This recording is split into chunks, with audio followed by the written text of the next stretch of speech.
for Ford F100. This is the frame for that truck. I have cut off everything factory from the frame, and I've added the total cost involved front independent suspension, total cost involved rear 4-link suspension, and a Speedway Motors 9-inch. Gears over there, it's a posi, and I can't remember what exactly the gear ratio is off the top of my head.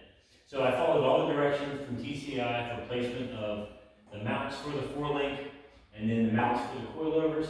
I noticed that utilizing the length that they gave me in their directions, the coilovers are too close to the axle tubing here, and I believe during the cycle of the suspension, it's going to hit. So today, we will be cutting off my tack welds for this bar. We've tack welded everything up into place to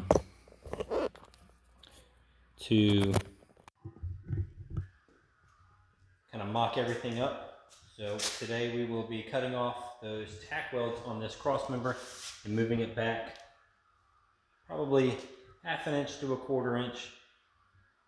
Let's probably say on half to get this distance here a little bit more, so that the function of the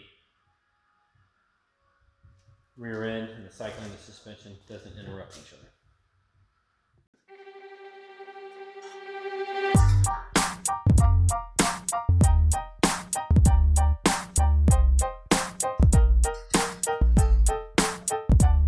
Look at how I'm coming through. Who knew this white boy spit ill as swine flu? Now I'm just killing the rhythm, dope as penicillin. When I enter the building, there's a special feeling from the floor to the ceiling, so hot that your skin starts peeling. I feel like I'm sleeping. People say wake up and stop dreaming, and I ain't ever wanna open my eyes unless I'm standing right next to the prize.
Okay, we have now cut off the cross member for the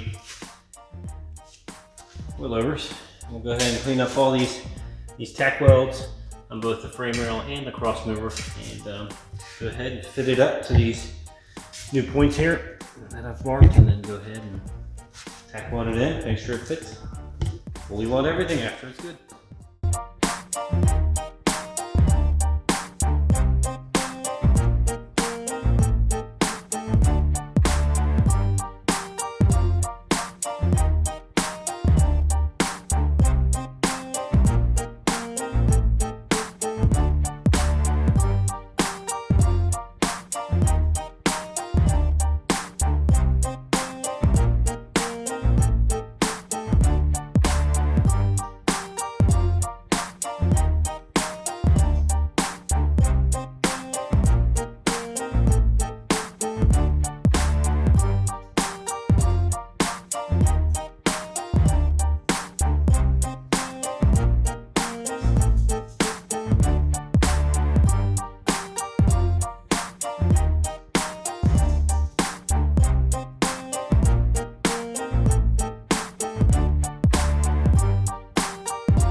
in this cross member again. That's a lot more room between the coilovers. Final weld everything up.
Now I can put everything back together, make sure it all fits, and send everything off for powder coating.